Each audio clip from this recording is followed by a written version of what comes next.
fou, le traite de narcissique et se dépêche de partir. Cullen crie son nom, mais la fille l'ignore. Il se rend compte qu'il est peut-être tombé amoureux. Après cet incident, le bel homme maintenant bien connu appelle Kibo pour demander de l'aide. Son ami dit en rigolant que c'est un loser, parce qu'il n'a pas pris le numéro de téléphone de l'inconnu, ni même son nom. Tout ce qu'il sait, c'est que la fille avait un uniforme d'une étudiante BBM. Kibo promet d'aider son ami à retrouver l'élu et en même temps à accomplir la demande du directeur et de Sidi. Les garçons reviennent à l'école des filles pour remettre l'invitation au bal de promo entre les mains d'Amanda. Gue Kibo. Ok. La jeune fille promet de tout vérifier avec le comité et de les contacter si elles ont une réponse affirmative. Sur le chemin du retour, ils traversent le mur des filles qui les ont attaquées et Cullen revoit la même fille mais il n'arrive pas à l'atteindre. Il ne faudra pas attendre longtemps la réponse d'Amanda. À leur retour à l'école, les garçons reçoivent un message disant que c'est bon. Sidi et son gang sont heureux de cette nouvelle, et le reste des étudiants et même le personnel enseignant le sont tout autant. Cullen est content aussi. Il rêve même d'emmener cette fille qu'il a rencontrée sur le toit au bal de promo.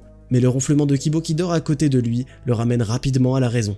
Avec le temps, les gars commencent à se rapprocher. Ils vont en cours ensemble, jouer à des jeux, et ils regardent même les feuilletons préférés de la grand-mère avec elle. Cullen se rend compte qu'il s'est fait un vrai ami. Un matin, Kibo, tout enthousiaste, l'invite à aller à un match de mini-football avec lui. Cullen doute que c'est la bonne idée. Après tout, il y aura des pom-pom girls dont la réaction est assez prévisible. Ce n'est qu'après le match que Cullen comprend que ce n'était pas pour lui qu'elle chantait. La sueur est tombée sur deux gars, les rendant irrésistibles aussi. Ensuite, Cullen se dirige vers un stand de vente et reconnaît la fille du toit. Mais il n'arrive pas à entamer un vrai dialogue, elle est toujours froide avec Cullen. Le gars se présente une nouvelle fois et juste au moment où la fille est sur le point de dire son nom, Kibo arrive. Il l'appelle Réré et ils parlent rapidement. Cullen se rend compte que les deux doivent se connaître depuis longtemps.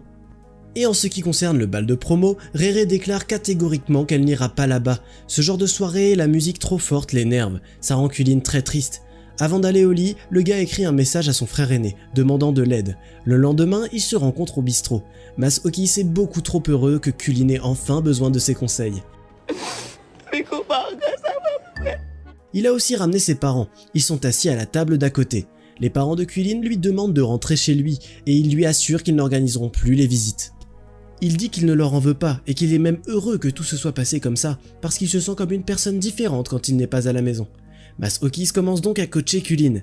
Tout d'abord, il lui conseille d'en apprendre le plus possible sur la fille, sa nourriture préférée, son passe-temps préféré et surtout, selon Mas-Okis, son signe du zodiaque. En prime, le frère aîné laisse un livre avec des recommandations à Cullen. L'opération de collecte d'informations semble bien se dérouler. Cullen découvre que Réré est une vierge qui aime la crème glacée et éclater du papier bulle. Mais ça ne le rend pas plus joyeux que